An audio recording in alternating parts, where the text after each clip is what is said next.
Good evening, dear students. I welcome you all in my maiden video in which I am going to discuss with all of you regarding the competitive exam syllabus.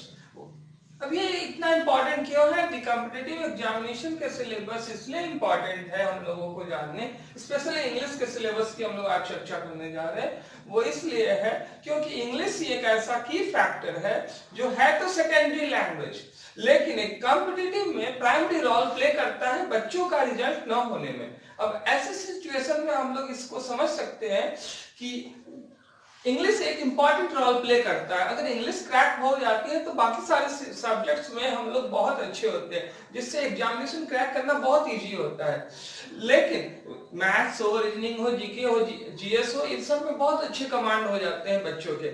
लेकिन English एक ऐसा barrier है, एक ऐसा obstacles है जिसको पार नहीं कर पाते हैं हम लोग। अब ऐसे सिचुएशन में किया जाए तो ऐसे सिचुएशन में हम लोग सबसे पहले जो बड़ी गलती करते हैं वो है कि बस किसी तरह से पास मार्क्स ले आना है, जैसे तैसे एग्जामिनेशन दे देते हैं। इस पर सबसे कम फोकस करते हैं। इसके ट्यूटर्स भी उतने अच्छे नहीं होते हैं, जिसके कारण इसमें ड्रॉबैक बने रहते हैं।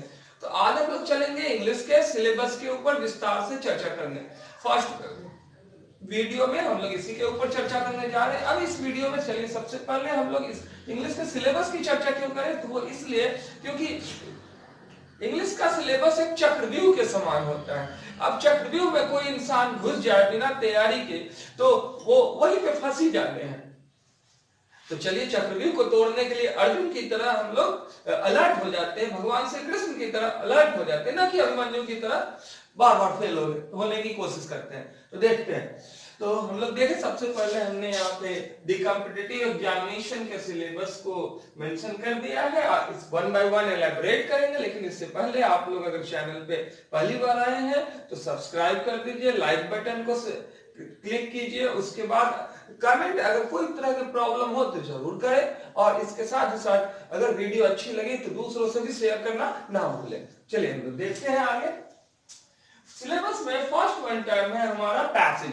पैसेज बहुत इंपॉर्टेंट है, चाहे आप कलर की तैयारी कर रहे हो, पीओ की तैयारी कर रहे हो, एसएससी का कोई भी एग्जाम हो, एमटीएस से लेकर के सीजीएल हो, सीडीपी, सीपीओ हो, या और भी स्टेनोग्राफर हो, बहुत सारे एग्जामिनेशन होते हैं।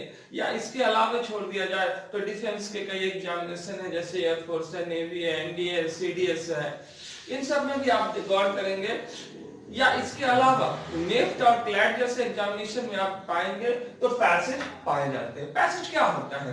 पैसेज जो होते हैं वो एक कहानी होते हैं। इस कहानी के ऊपर, स्टोरी के ऊपर आपको नीचे में कुछ क्वेश्चंस दिए रहते हैं, ऑब्जेक्टिव क्वेश्चंस। उन ऑब्जेक्टिव क्वेश्चंस के 4 या 5 अल्टरनेटिव्स होते हैं। वो 4 और 5 अल्टरनेटिव्स में से कोई एक राइट अल्टरनेटिव है, उसको चुनने पड़ते हैं। अगर आप बैंक पीओ के पैसेज बना रहे हैं तो आप क्वेश्चंस के आधार पे आंसर सर्च करें, और अगर आप एसएससी के क्वेश्चंस बना रहे हैं तो उसमें आप पैसेज को पढ़ सकते हैं, क्योंकि उसमें पैसेज छोटे होते हैं, बैंक पीओ के पैसेज काफी लंबे होते हैं। तो एसएससी के पैसेज आप सॉल्व कर रहे हैं तो उसमें पैसेज को आप पढ़ सकते हैं और उसके अकॉर्डिंग आंसर दे सकते हैं। पैसेज को थोड़ा स्टडी करें। इसके बाद थोड़ा सा आगे हम लोग चलते हैं।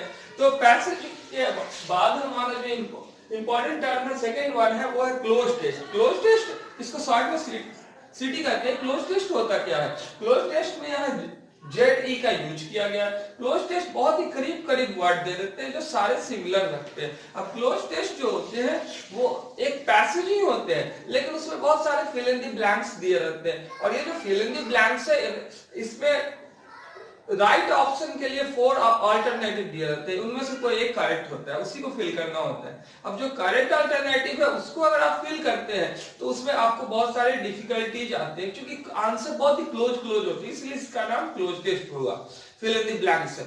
अब इसको फिल करने के लिए अगर कंसेप्ट है तो इजी वे में हो जाएंगे। अब बड़े से लेटर इस पे हम डिस्कस करेंगे, हर एक को सेक्शन वाइज डिस्कस करेंगे, और इतना स्मूथली आपको क्लियर कट कंसेप्ट देंगे कि इजीली वे में आपसे क्रैक हो जाएंगे। बहरहाल हम लोग आगे चलते हैं। थर्ड सेक्शन में हम लोग देखते हैं तो सेंटेंस रीअरेंजमेंट की बात करते हैं। सेंटेंस रीअरेंजमेंट अर्थात शॉर्ट में कहें तो सेंटेंस रीअरेंजमेंट में होता क्या है, पहले तो इसको समझ लीजिए। एक पैसेज रहते हैं, उसमें कई सारे 4-5 सेंटेंसेज होते हैं। वो 4-5 सेंटेंसेज जो है वो डिसऑर्डर होते हैं, इम्प्रॉपर ऑर्डर में होते हैं। उसे प्रॉपर सीक्वेंस या ऑर्डर में लिखने को ही हम लोग करते हैं सेंटेंस रीअरेंजमेंट। सेंटेंस रीअरेंजमेंट को कुछ लोग PQRS के नाम से भी जानते हैं, क्योंकि ये PQRS के रूप में दिए रहते हैं। उसके बाद कुछ जगह पे ये सेंटेंस एक ही सेंटेंस रहते हैं, वो उसमें वर्ड अरेंजमेंट करने को मिल सकता है, ये भी होता है। अब आप सेंटेंस रीअरेंजमेंट हो या वर्ड अरेंजमेंट हो, कंसेप्ट अगर क्लियर है तो इजी वे में हो जाएगा। इस पर भी हम लोग वीडियो देखेंगे बहुत सारे।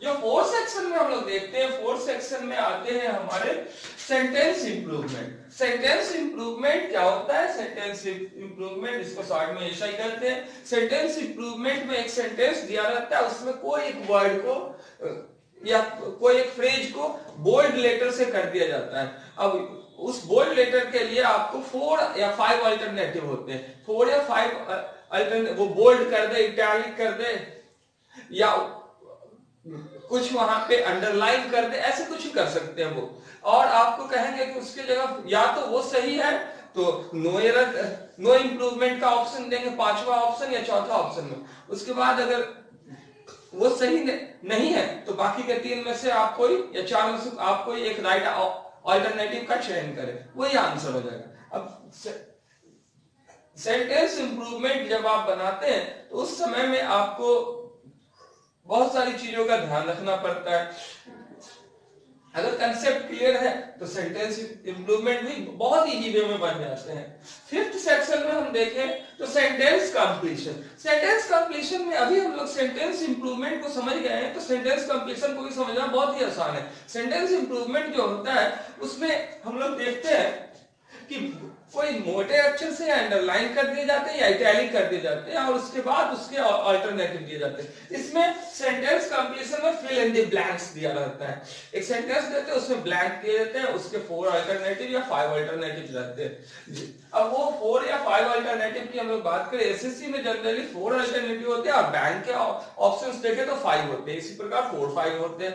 अब थोड़ा सा और आगे चलते हैं तो सेंटेंस कंप्लीशन में वो चारों अल्टरनेटिव या 5 अल्टरनेटिव एकदम करीब करीब लगेगा। बेस्ट अल्टरनेटिव वही हो सकते हैं जिनका कंसेप्ट क्लियर है, वो फिल करेंगे और आंसर क्रैक हो जाएंगे। उसके बाद जो 6 नंबर पे आते हैं किसी भी कॉम्पिटिटिव एग्जाम में, वो है कॉमन एरर्स। कॉमन एरर्स को शॉर्ट में सीई करते हैं। ये सबसे ज्यादा प्रिवेलेंट है कॉमन एरर्स, ये जान बन गया। एक सेंटेंस होता है, उसके 4 या 5 पार्ट होते हैं, वो 4 या 5 पार्ट में से किसी एक पार्ट में एरर होते हैं, उसे करेक्ट करना होता है। उस पार्ट को, जिस पार्ट में एरर है, अगर आप उसको क्लिक कर दिए वही आंसर हो जाते हैं। लेकिन क्यों होते हैं इस पर हम लोग डिस्कस करें तो एग्जाम में हम लोगों से गलती नहीं होगी। इसके लिए हम लोगों को चाहिए कि कंसेप्ट क्लियर रखें, उस पर भी हम लोग लेटर चर्चा करेंगे। ये तीनों वास्तव में एक ही है, ठीक है। वैसे कैसे हम थोड़ी देर बाद बताते हैं आपको। उसके बाद 7 नंबर पे चलते हैं तो 7 नंबर पे हम लोगों के आते हैं सिनोनिम्स। सिनोनिम्स क्या होते हैं? सिनोनिम्स अर्थात पर्यायवाची शब्द, हम लोग बचपन से पढ़ते आ रहे हैं। सिनोनिम्स जिसको SYN कहते हैं, शॉर्ट में 7 नंबर पे देख सकते हैं। पर्यायवाची शब्द का अर्थ कुछ लोग लगाते हैं कि हूबहू वही नहीं, हूबहू वही नहीं, द मोस्ट सिमिलर वन, सर्वाधिक जो नजदीक होता है उसको कहते हैं पर्यायवाची शब्द। बहन में नहीं पढ़ेंगे। अब ये पर्यायवाची शब्द सिनोनिम्स जो है ये रहते ही रहते हैं एग्जाम में। अब सिनोनिम्स जो है वो, अगर आप बैंकिंग सेक्टर की बात करें तो वो पैसेज के आधार पे होते हैं। कई एक जगह पे पैसेज के आधार पे सिनोनिम का चयन करना होता है, और कई एक जगह पे हम लोगों को सिनोनिम रेडीमेड होते हैं। तो इसको थोड़ा ध्यान रखेंगे, ठीक है। और सिनोनिम्स के बाद 8 नंबर्स पे आते हैं एंटोनिम्स। तो एंटोनिम्स का अर्थ होता है विपरीतार्थक शब्द। एंटोनिम्स 8 नंबर पे ANT, विपरीतार्थक शब्द यानी विलोम शब्द भी कुछ लोग कहते हैं, यानी उल्टा अर्थ देने वाला, ऑपोजिट वर्ड। अब ये एंटोनिम जो है, अगर आपको बहुत सारे एंटोनिम दिए गए हैं और उसमें से इसमें बहुत सारे क्लोज दिए जाते हैं, तो उसमें जो मोस्ट अपोजिट होते हैं उसी का चयन करना पड़ता है हम लोग। तो इस पर भी हम लोग बहुत सारे वीडियो देखने वाले हैं, ठीक है। और अगर आपको इन सब से संबंधित किसी तरह की कहीं कोई प्रॉब्लम हो तो पूछ सकते हैं, लेकिन इन सब के बावजूद सर कहना चाहेंगे कि प्रैक्टिस जरूरी है। वैसे हम लोग देखते हैं 9 नंबर पे आते हैं तो idiom and phrases. Idiom and phrases जिसको शॉर्ट में IDM कहते हैं, और फ्रेजेज को PHR शॉर्ट में कहते हैं। इसको कुछ लोग आइडम्स कहते हैं या इडम्स कहते हैं, नहीं कहिएगा, इडियम्स एंड फ्रेजेज की बात करते हैं हम लोग। इडियम एंड फ्रेजेज मुहावरे और भाषागत लोकोक्तियां या कहावतें, ये एक इंपॉर्टेंट पार्ट होते हैं कंपटीशन के। इडियम एंड फ्रेजेज का यूज अगर आप देखें तो एसएससी में सर्वाधिक होते हैं। इडियम एंड फ्रेजेज जो है 9 नंबर में आते हैं, आईडीएम एंड पीएचआर। इसको याद करते हैं ज्यादातर लोग, लेकिन इसका सही सही मीनिंग नहीं पता होता है। अब जब सही सही मीनिंग ही नहीं पता होते हैं तो बहुत सारे लोग गलतियां करते रहते हैं।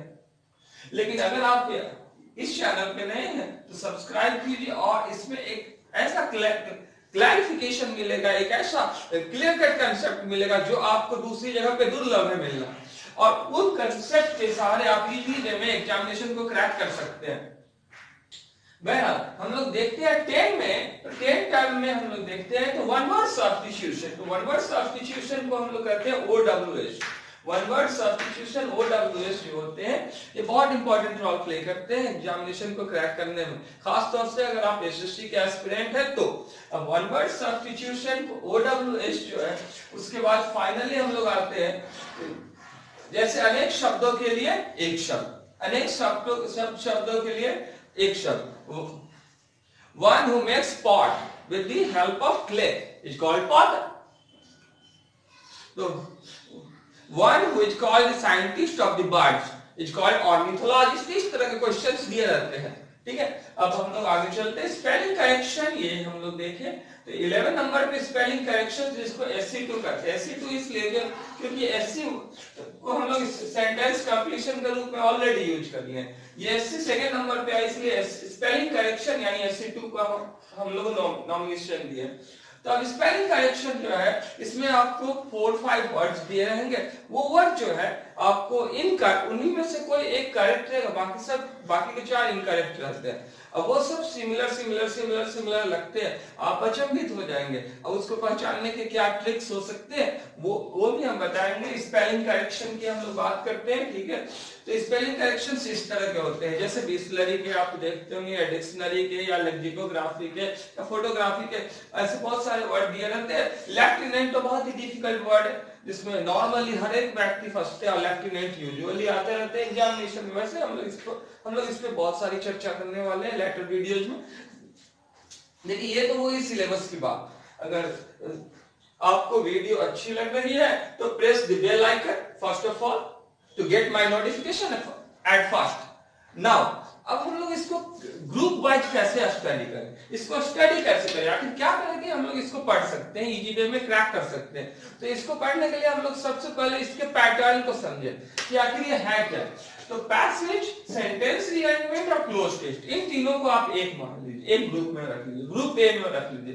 कारण कि ये पैसेज जब तक समझ में नहीं आएगा अरेंज नहीं कर सकते, इसके क्वेश्चन आंसर नहीं कर सकते। सेंटेंस रीअरेंजमेंट ये तब तक नहीं डिकोड होगा जब तक कि आप इसका अर्थ नहीं जानिएगा। और नंबर 2 पे जो आते हैं क्लोज टेस्ट, ये भी तब तक नहीं आप बना सकते जब तक मीनिंग क्लियर नहीं होता है पैसेज का।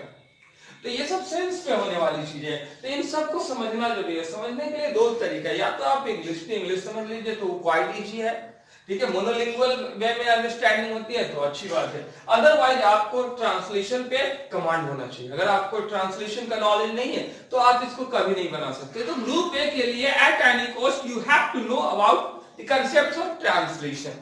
For that I am going to give you some of the links of my translation chapters with the help that you can be benefited obviously। अब इसके बाद हम लोग सेकंड टर्म में चलते हैं। तो सेकंड ग्रुप में हम लोग देखते हैं तो सेंटेंस इंप्रूवमेंट एसआई होते हैं, उसके बाद सेंटेंस कंप्लीशन एसजी होते हैं, कॉमन एरर सीई होते हैं। ये तीनों जो टर्म है ये तीनों टर्म ग्रामेटिकल टर्म है। अगर आप सेंटेंस इंप्रूवमेंट बना रहे तो बिना ग्रामर के बन नहीं सकते। इसमें तो बोल्ड दिया रहता है, उसका इंप्रूव करना होता है यानी सुधार करना होता है। उसके बाद फिर sentence completion, fill in the blanks, इसमें भी सुधार, सही ऑप्शन को फिल करना होता है। और कैसे इसमें सुधार होगा, ग्रामर जानेंगे तभी होगा। इसको कैसे कंप्लीट करेंगे, फिल इन द ब्लैंक्स को कैसे फिल करेंगे, जब ग्रामर का नॉलेज होगा तभी होगा। और कॉमन एरर्स ये तो कंप्लीटली ग्रामर के ऊपर ही बेस्ड होता है। तो तीनों इसमें पार्ट होते हैं।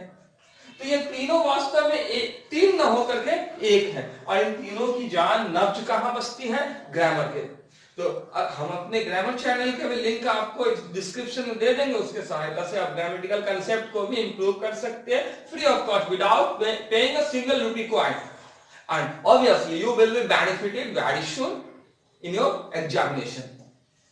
नाउ अब हम लोग बात करते हैं सिनोनिम्स की। 7 नंबर पे जो दिए गए, 8 नंबर पे एंटोनिम्स की, और 9 नंबर पे इडियम एंड फ्रेजेस की, 10 नंबर पे वन वर्ड सब्स्टिट्यूशन, और 11 नंबर पे स्पेलिंग करेक्शन। ये सब क्या है? वर्ड पावर है, ये सब वर्ड पावर है।